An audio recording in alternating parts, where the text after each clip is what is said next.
Muy bien, pues buenas tardes. Les damos a todos los participantes la bienvenida a este webinario titulado Experiencias en Traducción e Interpretación en Comunidades Indígenas de Oaxaca. Tenemos a tres ponentes que son estudiantes de la Universidad Autónoma de Benito Juárez de Oaxaca, UABJO. Y bueno, en primer lugar, pues quiero agradecerle a la membresía de la OMT, que sin su apoyo no podríamos hacer este tipo de eventos, y también agradecerles a quienes hoy presentan su ponencia. Les pedimos a quienes están como asistentes que por favor mantengan sus micrófonos cerrados y que si tienen alguna pregunta la hagan en el chat.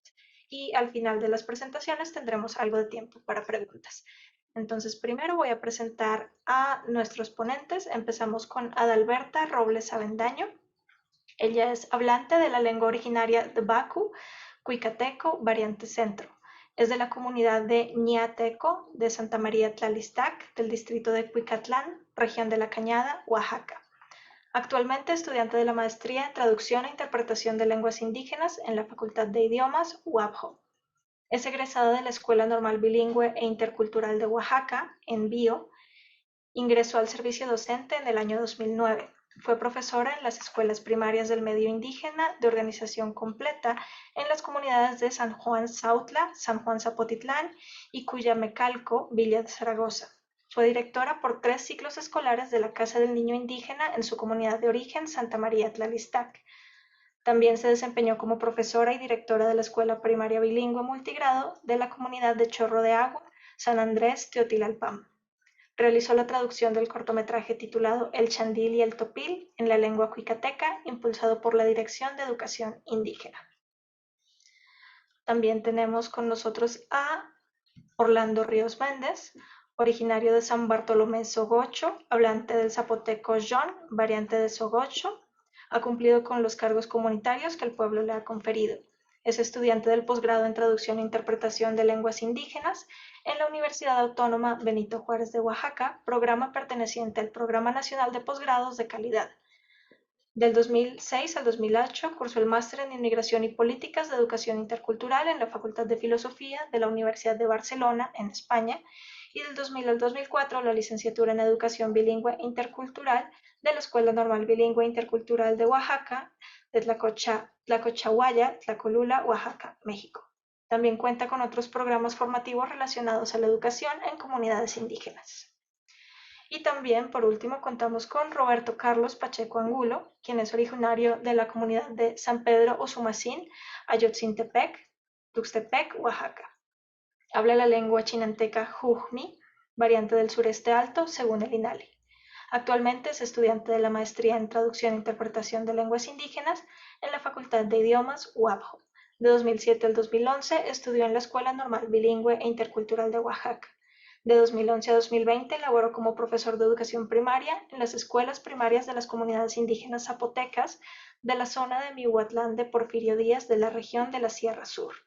Ha participado en proyectos de fomento a la lectura, escritura y la oralidad en la lengua chinanteca con la Secretaría de las Culturas y Artes de Oaxaca, Alas y Raíces y otras instituciones. Muy bien, pues les damos la bienvenida a los ponentes y adelante. Damando ya cancho. Yo ne cuencho sanchos. Da no de no lo cuencho. Me cama am dodo de no sé. Muy buenas tardes a todos.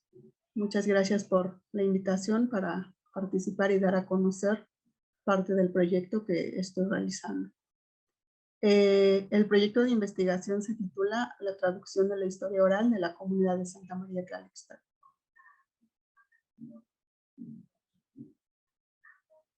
El objetivo general del proyecto es traducir la historia oral de la fundación de la comunidad de Santa María Tlalistac, Oaxaca, México, para construir un material didáctico bilingüe a partir de los conocimientos que prevalecen en la memoria de las personas mayores de la comunidad. Los objetivos específicos son los siguientes: descubrir los conocimientos de personas ancianas sobre la fundación de la comunidad de Santa María Tlalistac, Oaxaca, México, transcribir lo expresado por los informantes sobre la fundación de la comunidad de Santa María Tlalistac, Oaxaca, México, y convertir el texto oral en la lengua cuicateca en un texto escrito. traducir el texto escrito en lengua cuicateca al español, analizar y reflexionar sobre el proceso de traducción del cuicateco al español, y finalmente diseñar un material didáctico bilingüe a partir de la traducción de la historia oral, específicamente para niños de primaria de la comunidad.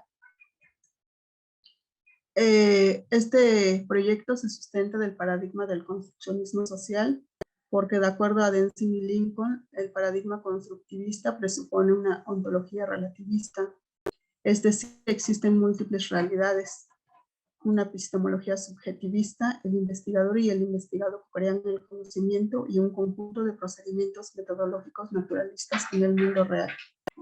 En este sentido, existe un trabajo en conjunto entre los participantes y en coordinación con una servidora. De la misma manera, este paradigma se trata de comprender cómo se representan diferentes percepciones y se construyen los diferentes conocimientos. Parte de este conocimiento es la que aún prevalece en las memorias de las personas. Por lo tanto, se pretende hacer una representación. La metodología de investigación es la cualitativa porque, nuevamente, haciendo referencia a Denzin y Lincoln, los investigadores cualitativos estudian las cosas en sus escenarios naturales, tratando de entender o interpretar los fenómenos en función de los significados que las personas les dan. Y de acuerdo a Flick, la investigación cualitativa utiliza el texto como material empírico. Parte de la noción de la construcción social de las realidades sometidas a estudio y se interesa en las perspectivas de los participantes en las prácticas cotidianas y el conocimiento cotidiano que hace referencia a la cuestión estudiada. Debido a ello, también existe una estrecha relación entre el paradigma antes mencionado, ya que se fundamenta de la interacción entre investigador y participantes. Mi método de recolección de datos es la entrevista narrativa. Cabe hacer mención que un método son los pasos específicos a seguir para lograr el objetivo de la investigación. Este método está basado en la conversación, que es la entrevista, y de acuerdo a Anabel Moriñas se maneja de manera indistinta, denominado entrevista biográfica o narrativa, la cual es la más común en las investigaciones de carácter narrativo. Este es mi proceso de investigación, un resumen. Para la historia, para lograr la recuperación de una parte de la historia oral, en un principio tenía delimitado solo a 2 participantes, pero uno me condujo a otro debido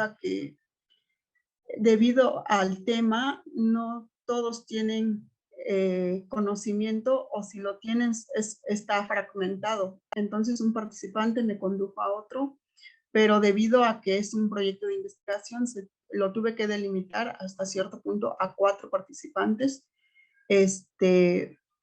Con ellos he estado trabajando hasta este momento a partir de la entrevista narrativa. Y también quiero aclarar en esta parte que si bien es cierto que tengo definido un método de recolección de datos, antes de esta entrevista hay una plática previa, un diálogo, dado que al ser integrante de la misma comunidad, no puedo cerrarme solo a ciertas preguntas, llegar y enfocarme solo a las preguntas, sino todo lo contrario, hay una interacción muy de cerca con los participantes hacia ellos y posteriormente trabajo sobre los puntos que considero. Para obtener la historia oral, y bueno, ya mencioné, esta historia oral será el texto, está en proceso, el texto origen o texto fuente denominado en traducción, ya que para que se lleve a cabo un proceso de traducción se debe de contar con un texto escrito. Solo que cabe mencionar aquí que en el caso de, no quiero generalizar y decir que son todas las lenguas indígenas, pero sí en el caso de varias lenguas indígenas no existen textos como tal ya escritos, por lo tanto, esto me lleva o implica seguir otro tipo de proceso para obtener un texto origen o un texto fuente, el cual proviene en un inicio de un texto oral. Una vez que tengo estos textos orales, he realizado ya la transcripción de 4 audios. Como antes mencioné, debido al tema, estos audios no son realmente muy amplios. Sin embargo, sí realizo una transcripción literal de los audios para obtener las ideas principales y construir finalmente el texto en la lengua yucateca, que es a lo que pretendo llegar. Hasta este momento estoy categorizando las ideas principales. Todo es importante sin duda alguna, ya que este proceso de investigación me lleva a reconocer muchos otros elementos que se encuentran inmersos en las entrevistas que se dan. Sin embargo, ahorita solo me estoy enfocando en el tema de la fundación de la comunidad y debido a ello necesariamente estoy categorizando las ideas, como antes dije, para producir este texto escrito en lengua yucateca. Hasta el momento me encuentro en esta parte de la categorización de ideas principales y teniendo ya el texto consistente en la lengua yucateca, dado que no es lo mismo contar con un texto oral que realizar una transcripción. Y una transcripción no necesariamente es ya el texto. Se tiene que hacer otra revisión muy minuciosa para ir categorizando las ideas de los 4 audios, qué ideas se coinciden, qué ideas son similares, y pues ir descartando lo que no se relaciona en este momento con el tema que es de mi interés, pero como antes ya dije, no significa que lo que quede no sea valioso, al contrario. Teniendo ya el texto escrito en lengua yucateca, lo siguiente es analizar el proceso. ¿Cuáles van a ser mis métodos de traducción? ¿Cuáles van a ser mis métodos de traducción?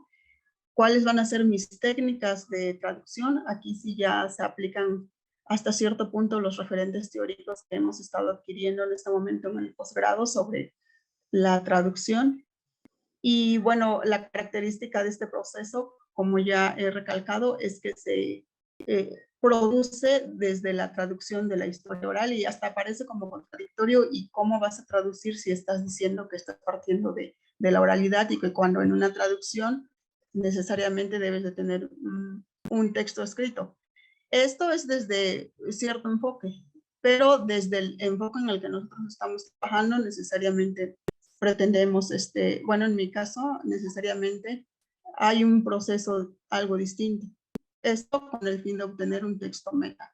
Y por último, llevar a cabo el material didáctico bilingüe acerca de la fundación de la comunidad. Mis conceptos teóricos no hasta este momento, más bien los conceptos ya muy delimitados. En primer lugar, la traducción, después historia oral, derechos lingüísticos, educación bilingüe intercultural y material didáctico bilingüe.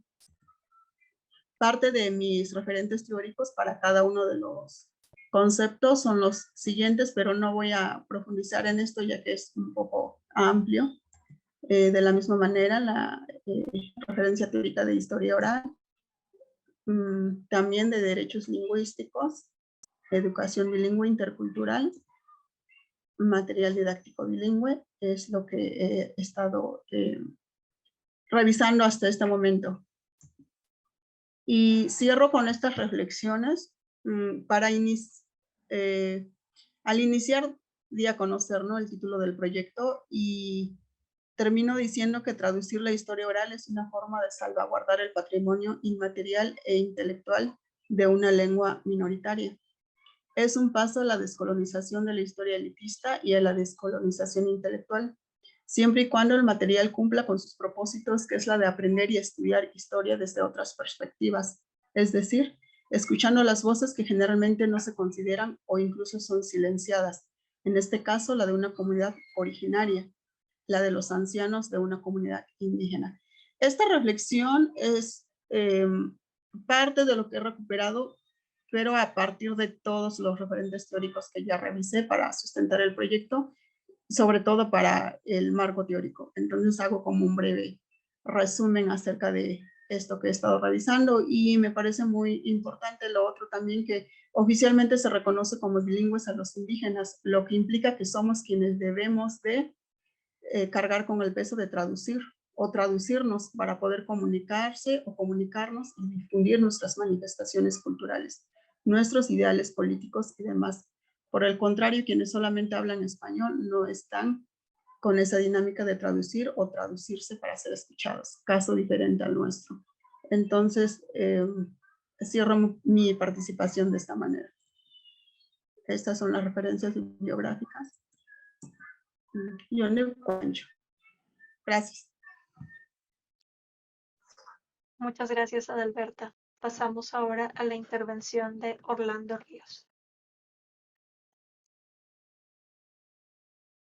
Buenas tardes a todas, todos. Yo les voy a comentar de la interpretación en una comunidad zapoteca, ¿no? Sobre cómo sucede la interpretación.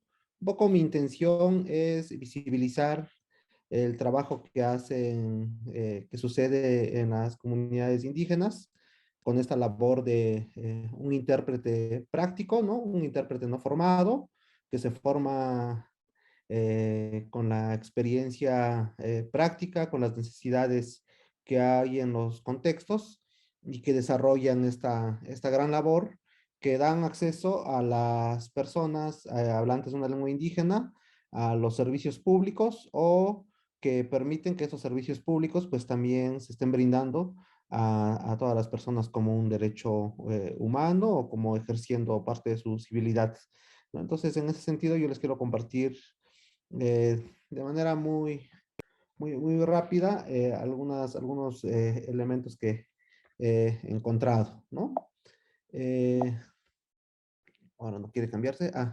Primero, como muchos de ustedes estoy seguro que sabemos, es que la interpretación pues se refiere a la traducción de la palabra hablada, ¿no? Es como que la primera precisión que me gustaría hacer. Y luego, pues de manera muy rápida, recordar pues que hay varias modalidades de interpretación. Hay una modalidad llamada simultánea, que creo que es la que muchos de nosotros, o la gran mayoría de todos nosotros hemos visto, que sucede en conferencias, ¿no?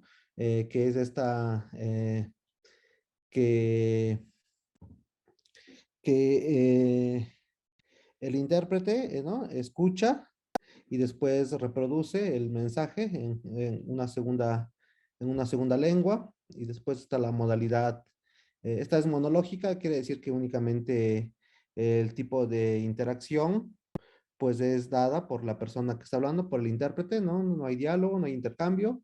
Lo mismo en la susurrada y en la consecutiva larga, pues la susurrada como modalidad pues sucede en reuniones más cortas, más informales, ¿no? Pues también las hemos visto por ahí, ¿no? Con los presidentes, que cada quien lleva su intérprete y se le acercan al oído a decirles que está diciendo la persona en la otra lengua, ¿no? O la consecutiva larga, donde pues el hablante pues produce el mensaje en una lengua, y el intérprete pues escucha, toma nota y después transmite este mensaje en otra lengua, ¿no? Y la bilateral, como consecutiva corta, ¿no? Esta modalidad pues es dialógica, hay un diálogo entre las personas que hablan dos lenguas diferentes, y la puse en azulita porque la investigación que yo estoy haciendo pues inscribe en este tipo de modalidad, ¿no? Entonces estamos hablando de una modalidad de interpretación bilateral. ¿En dónde estoy realizando mi investigación? Ahí vemos el mapita, ¿no? A 120 kilómetros de la ciudad capital de Oaxaca, y que nos lleva a cruzar montañas, cerros, ríos, para llegar a una comunidad de 400 habitantes de Sogocho, que es el municipio, y con mujeres que están a 11 kilómetros de ahí de Sogocho, donde ven el puntito de llegada, a 11 kilómetros, que son de una comunidad que se llama Santa María Yohueche, y que tienen que moverse para llegar a Sogocho, a veces contratando un vehículo particular, a veces caminando, dependiendo de las circunstancias, ¿no? Entonces, los servicios que da la unidad médica pues son en Sogocho, y van las mujeres de las comunidades que están alrededor, ¿no? El zapoteco que se habla es una variante conocida como Tizarrón. Ustedes sabrán que el INALI pues identifica 62 variantes del zapoteco, ininteligibles entre ellas, pero el caso de Sogocho y de Yohuecho pues tienen una alta inteligibilidad, por lo tanto, pues se entienden estas variantes del zapoteco ahí en el sector Sogocho, ¿no? El sector Sogocho está, es importante decirlo, es el centro comercial de 17 comunidades, centro comercial, político y de servicios, entonces hay mucha interacción entre el español, el zapoteco, incluso presencia fuerte de mijes, hablantes del mije y del chinateco en Sogocho, ¿no? Sin embargo, hay una baja vitalidad de la lengua. Esto quiere decir que los pequeños menores de 10 años, pues ya no hablan el zapoteco, lo hablan de manera muy esporádica, lo entienden, porque en la familia se usa, pero ellos cada vez son más hablantes del español, ¿no?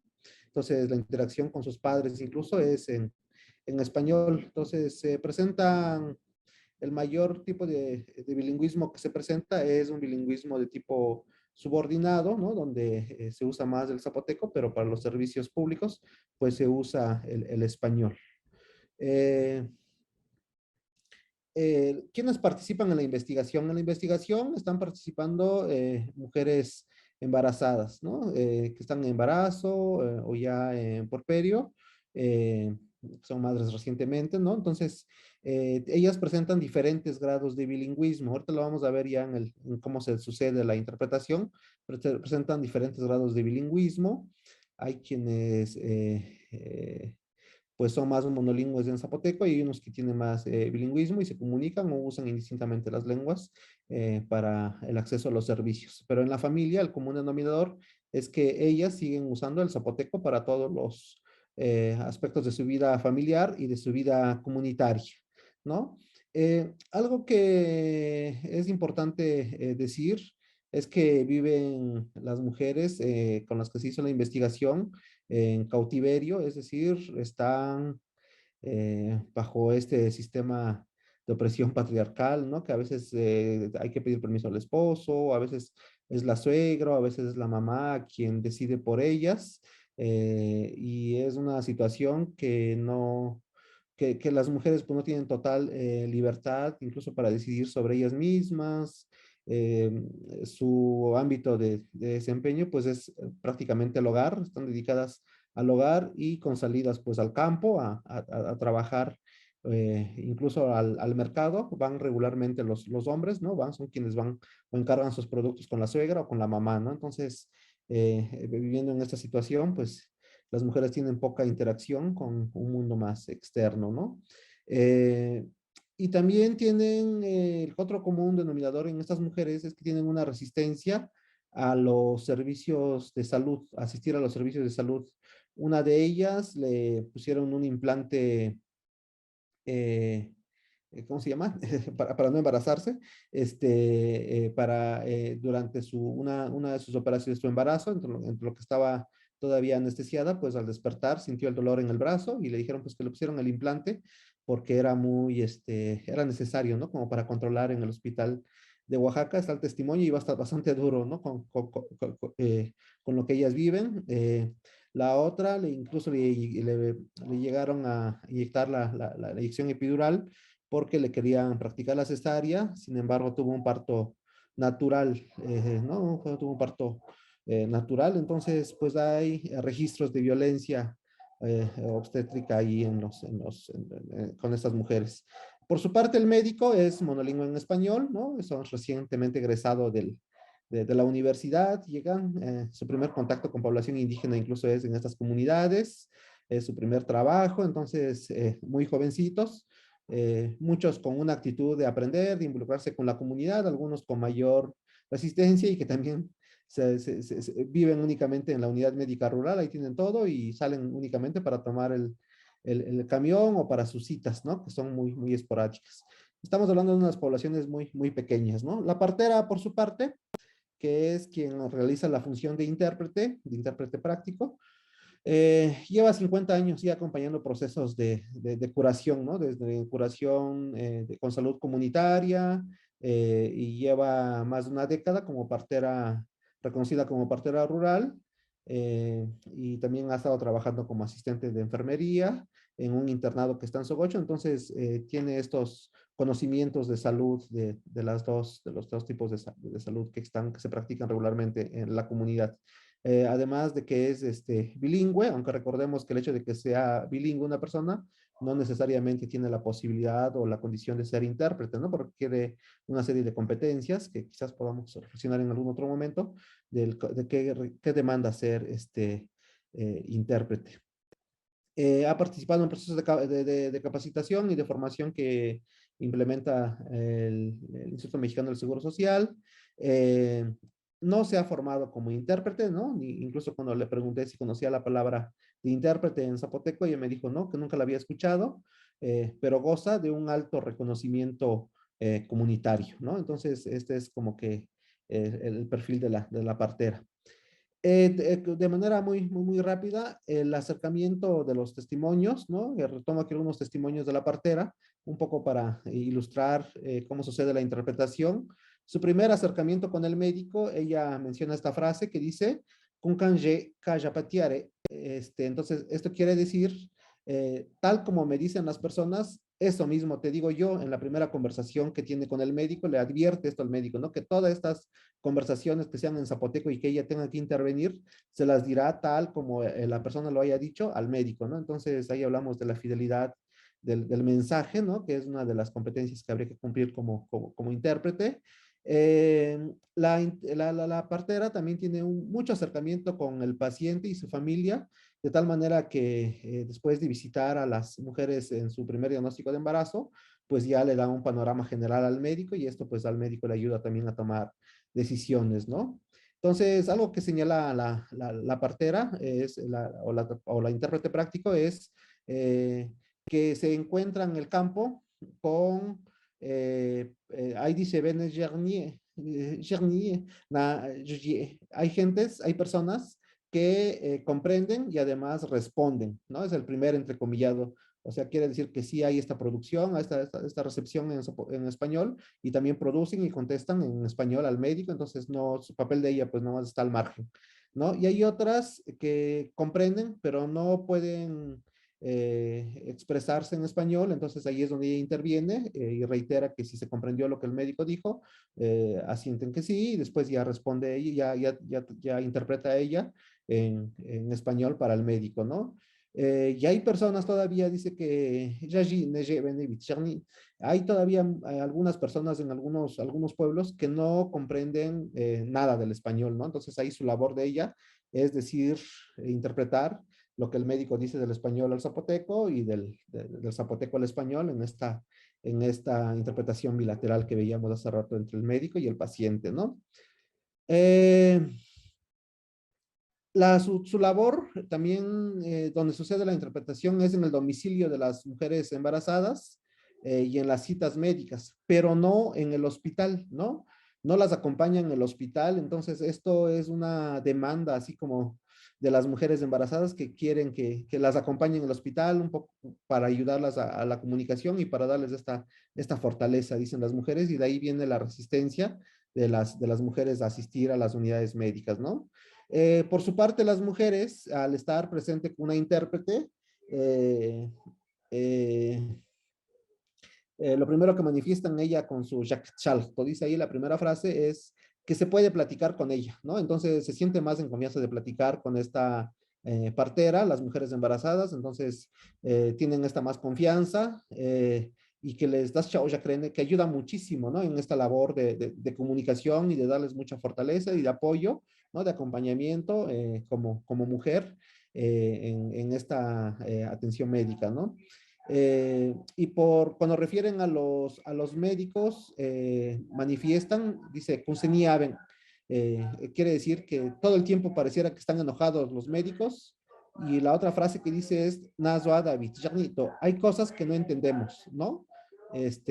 Perdón, el ruido de afuera. Hay cosas que no comprendemos, que no entendemos, dicen las mujeres, entonces sí ven muy necesario que en los hospitales, que son también rurales, esté una intérprete que les acompañe en estos procesos, ¿no? Y los testimonios son más amplios, pero rescato estos como para mostrar la labor de la intérprete.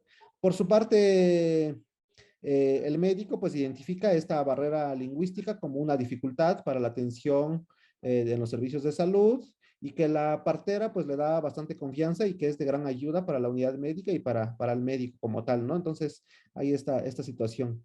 Ya a manera de cierre, los intérpretes pues siempre han existido en las comunidades, ¿no? Siempre han existido en la política, en el comercio, en la salud, en las escuelas, siempre están ahí. Entonces, algo que me interesa bastante es que se les dé este reconocimiento por parte de la institución y al darles el reconocimiento, pues darles el acompañamiento. Ella, la partera, pues recibe una remuneración bimestral de 2.300 pesos, pero es muy poco, no se le paga como intérprete, ¿no? Ni siquiera se le reconoce, pero tampoco se le paga esta labor, ¿no? Y creo que el Estado pues debe de garantizar para mí, ¿no? Y finalmente la interpretación, pues su función es comunicar, ¿no? Hacer posible esta comunicación entre personas que hablan lenguas diferentes y que sí es muy necesaria la formación y sobre todo la implementación en políticas públicas en estos contextos de diversidad, reconociendo los saberes, ¿no? Reconociendo las prácticas de allí existentes y eso nos ayudará a ser una sociedad más justa. Roshkende, gracias, como decimos en Sogocho. Entonces, muchas gracias. Ya les conté muy brevemente de cómo sucede la interpretación en Sogocho. Gracias. Muchas gracias, Orlando. Pasamos entonces a la última intervención de hoy de Roberto Carlos Pacheco Angulo. Adelante, Roberto. Yo soy Roberto Angulo. Uno de los temas que trabajé para la tesis se llama el proceso de sanación del susto, su traducción al castellano, específicamente en la comunidad de San Pedro Sumún, Ayopec, Tustepec, Oaxaca. Tengo dos objetivos principales o objetivos circulares. Uno es dar a conocer, vivar el proceso de traducción del susto al castellano. Hija, el proceso de sanación del susto. La siguiente, por favor. Es no, mi objetivo es entonces dar a conocer el cómo se vive el proceso de sanación del susto, más que definir. Muchos de los autores quienes han hecho estudios en relación a esta enfermedad la consideran como una enfermedad cultural, ¿no? En específico, en la comunidad de San Pedro Sumacín, significa que la persona está enferma. Cómo una persona o cómo la especialista en la curación del susto se da cuenta que una persona está enferma a través de los ojos, la lectura que le hacen los ojos, la lectura que le hace en las manos, el pulso, el estado de ánimo, o si la persona enferma dice que ha soñado durante varios días y ha soñado eventos muy impactantes, que le impacta, que no le ayuda a conciliar el sueño. Entonces, a través de esas lecturas es cuando los especialistas dan cuenta que la persona está enferma. O la misma persona se da cuenta de su enfermedad. Las mismas personas dicen que tienen una enfermedad. ¿Por qué lo comentan? Porque dicen que no tienen ganas para hacer algo, trabajar, hacer actividades del día. Entonces, cuando una persona está enferma o cuando el especialista confirma esto, es la persona que conoce del susto. O sea, ¿por qué manejo especialista? Porque desde la concepción colonizador automáticamente se cierra o señalan a las personas que curan desde la etnomedicina como curanderos, ¿no? Pero al hacer una traducción desde la perspectiva de la traducción, yo dice Datan significa persona que sabe que del susto. Entonces, a partir de ahora voy a manejar el término especialista. La especialista afirma que la persona tiene susto porque le pregunta si soñó o no soñó, le unta huevos, entonces dice, además del susto tienes mal de ojo. Entonces se somete a un proceso la persona o la paciente a un proceso de sanación del susto.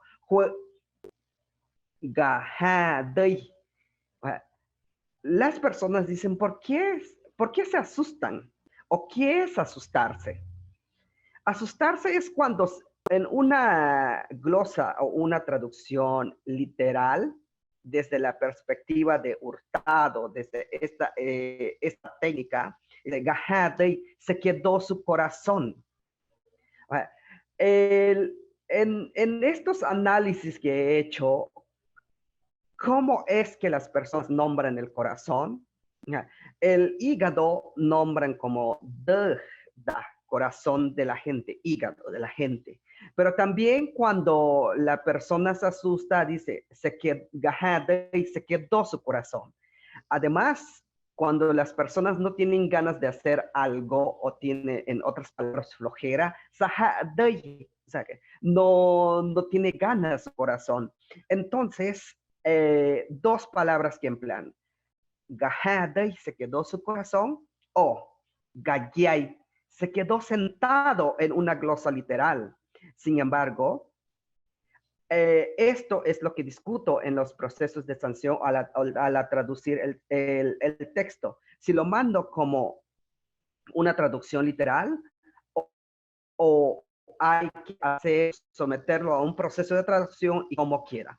Después de esto, de las personas o de los esto, entonces hay un proceso de hijá. Hijá significa el proceso de sanación del susto. Hasta el momento tengo como origen al texto meta, ya catalogado hijá como el proceso de sanación del susto.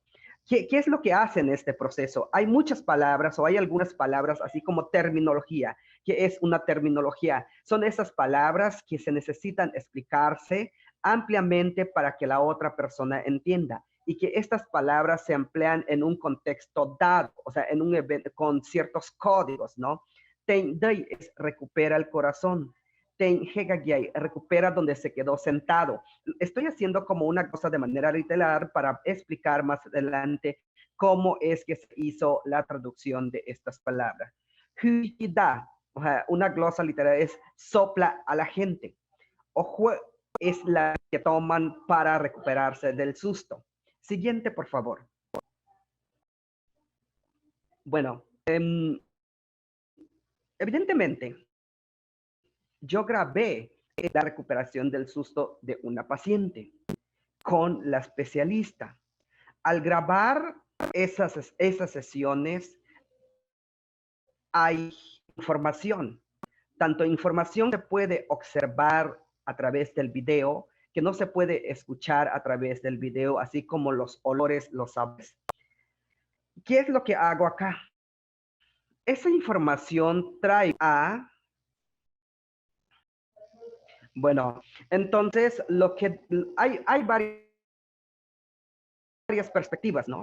Bien, muchas personas dicen, hay que hacer una transcripción. Desde la perspectiva de la traducción, lo que dice Hurtado, al traer el texto oral al texto código escrito, al código de la escritura, es una traducción intralingüística, es decir, que se da en la misma lengua.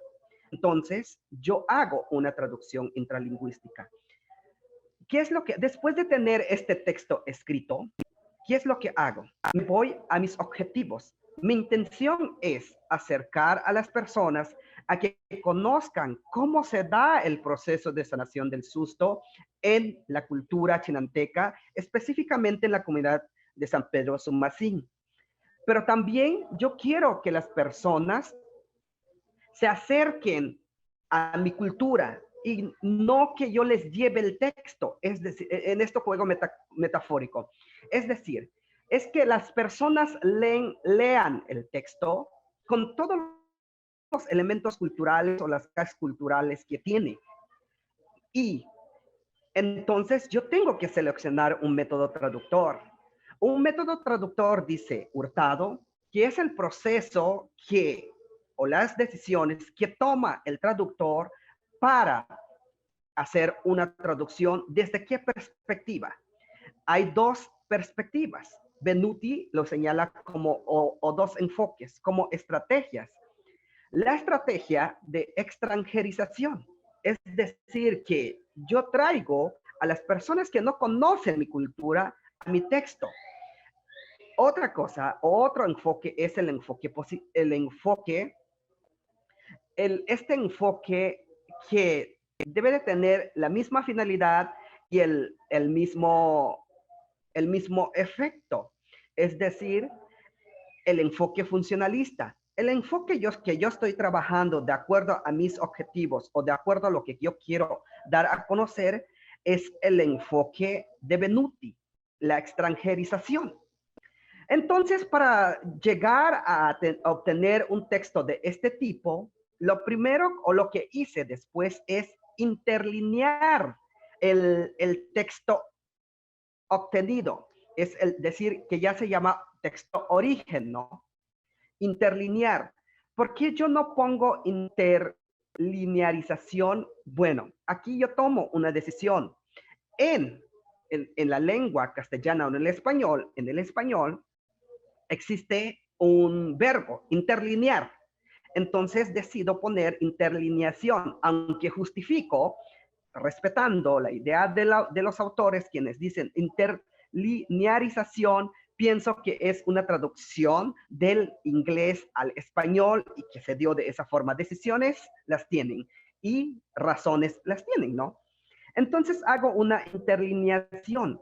Hacer interlineación lingüística es un proceso muy tardado porque implica, de acuerdo a lo que yo hice, respetar los signos de puntuación, respetar los tonos, plasmar tal como dicen las personas. Si falta una palabra, si falta una letra, así tenerlo. Si hay esto que se llama síncopa, ¿qué significa síncopa? Síncopa significa cuando se omite una letra en una palabra, ¿no? Por ejemplo, si yo digo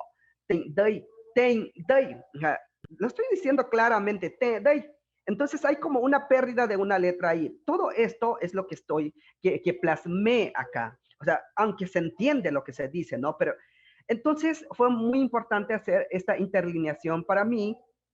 Primero, pongo la traducción intralingüística, después hago la segmentación, por ejemplo, esta oración, na menkiyakin, es la traducción intralingüística o en otra perspectiva, la transcripción. Entonces hago una segmentación de las palabras, separo las palabras, na es hoy, men es hacer, men es hacer, pero en tercera persona. Aquí ya hay una cuestión aquí, kin, mío. Entonces hago la glosa, hoy, hacer, me es verbo que está en tercera persona, que ya no lo traduje, no hice la glosa por ciertas implicaciones que tiene esta palabra, miokin. Entonces, hoy es un adverbio, hacer es un verbo que está en tercera persona, mío es un pronombre relativo.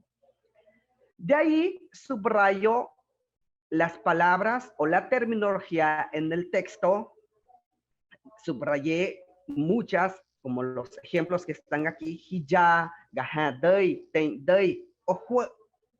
De ahí decido, bueno, yo soy una persona bilingüe que habla el chinanteco, pero también habla el español. Entonces hice o voy a hacer una traducción interlingüística. Es decir, lo que dice Hurtado es que de una lengua A una lengua B, o de lengua origen a una lengua meta, ¿no? Siguiente, por favor. Y para traducir esto, pues hay que recurrir a las estrategias. ¿Qué son las estrategias de traducción? Las estrategias de traducción, en otras palabras, son las fuentes que acudo para apoyarme de la traducción o para apoyarme para hacer la traducción. Puedo recurrir a textos paralelos, puedo recurrir, por ejemplo, a diccionarios, puedo recurrir incluso a las personas, es decir, a quienes yo les llamo bibliotecas vivientes. Eso significa que las personas me van a ayudar a apoyar me van a apoyar para hacer esta traducción. ¿Por qué? Porque no encuentro un texto paralelo. Sí encuentro un diccionario, pero el término de susto lo reduce a susto. De quilla es la persona que cura el susto. Eso que no me parece a mí. Entonces, yo es lo que hago. Otra vez, bueno, que es quilla. Entonces, a partir de ahí, empiezo a hacer la traducción. Aquí están los ejemplos desde la glosa, los ejemplos de cómo interlinearse las oraciones. Te es recupera, de es corazón. Puse una D de más en la segunda oración. Es sí, así. Es sí, se me fue la Y ahí, perdón. ¿Qué significa Ahí está la traducción. Es recupera, de corazón. Recupera tu corazón, es la traducción literal. ¿Por qué está subrayado lo azul? Ahí está un guión, no se ve mucho, pero está un guión y está una glotal. Esa glotal hace que ese verbo esté escrito en segunda persona.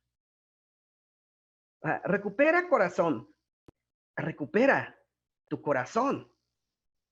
Entonces, para eso me sirve la interlineación, donde hay pérdidas y donde hay ganancias. Siguiente, yo lo puse así de manera rápida, bebida que se prepara con hojas. Es un sustantivo. Pero para hacer la traducción tuve que acudir con las bibliotecas vivientes y teníamos muchas opciones.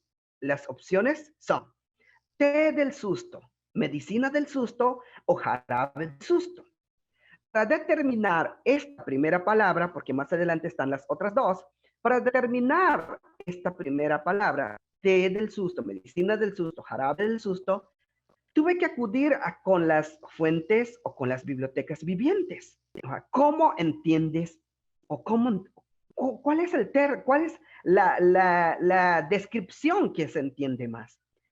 Estoy describiendo, estoy calificando, estoy diciendo que es del contenido o la función que hace la bebida, que de acuerdo a la posición o la posición que está la palabra en el texto o en la oración.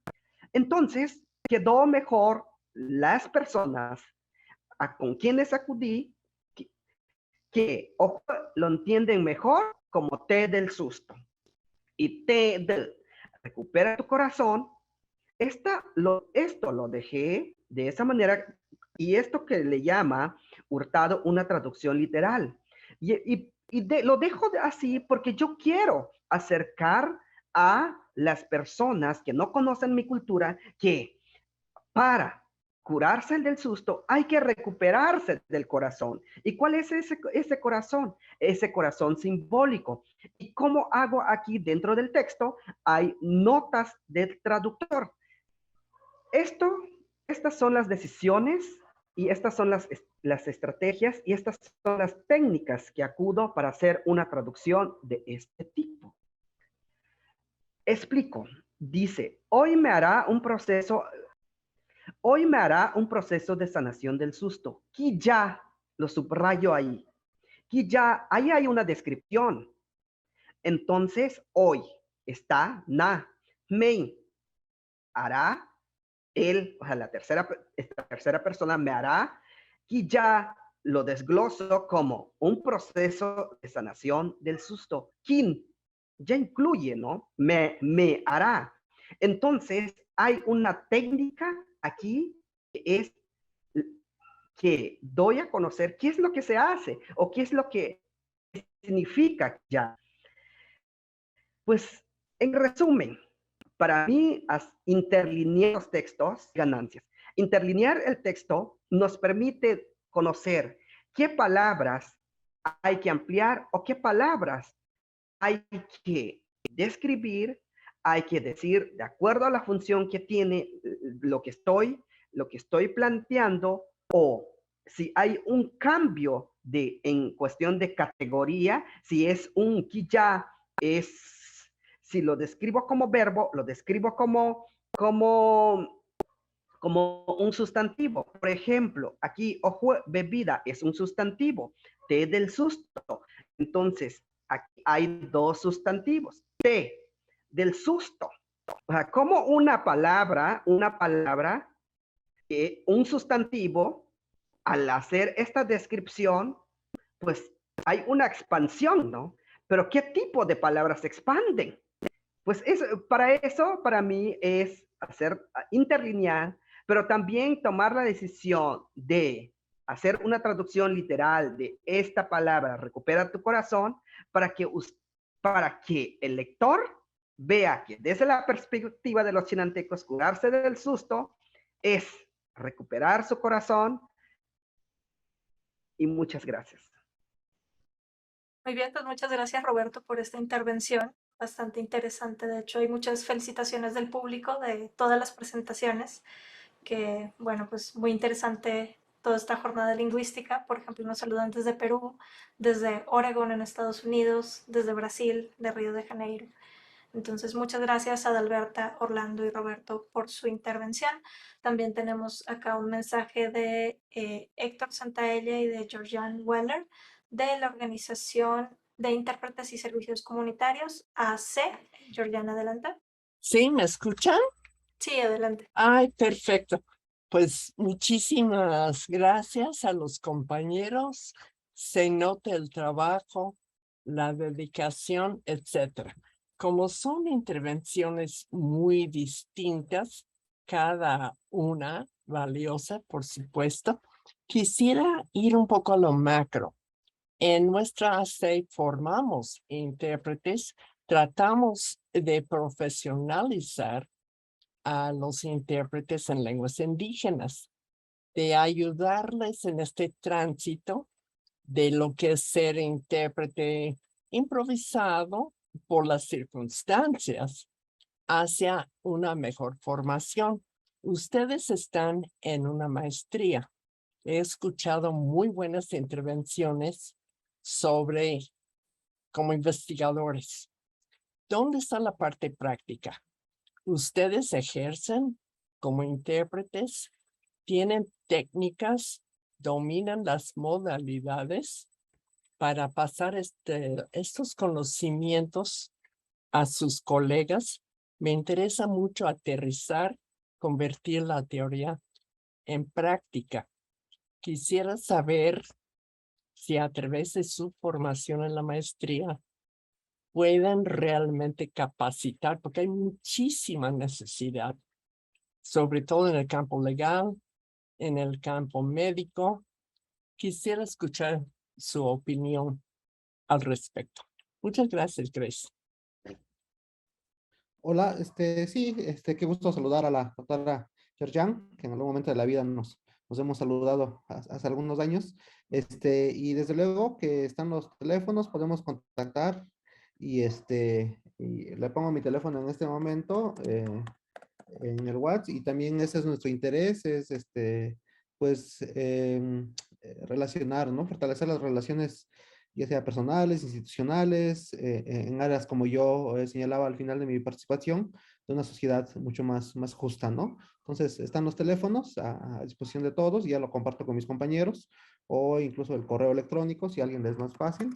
Ya lo pondrán mis compañeros sus contactos y ya podemos ir platicando, ¿no? Para respetar también el tiempo. Gracias. Gracias. De hecho, sí nos preguntaba Raquel, creo, que cómo puede hacer para tener acceso a sus investigaciones, porque le han gustado mucho.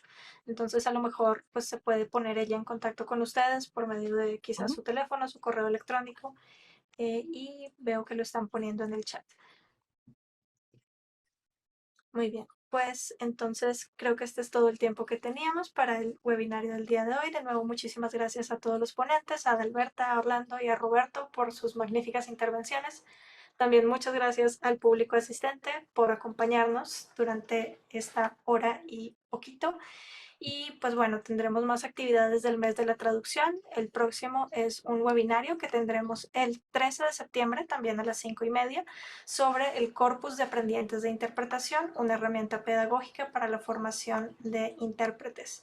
El enlace para registro de esta actividad está en nuestras redes sociales, pero también la voy a poner aquí en este Zoom. Y si se quieren poner en contacto con nosotros, con la OMT, pues estamos disponibles para que nos contacten, para que nos escriban a los correos presidencia@omt.org.mx y mesadirectiva@omt.org.mx.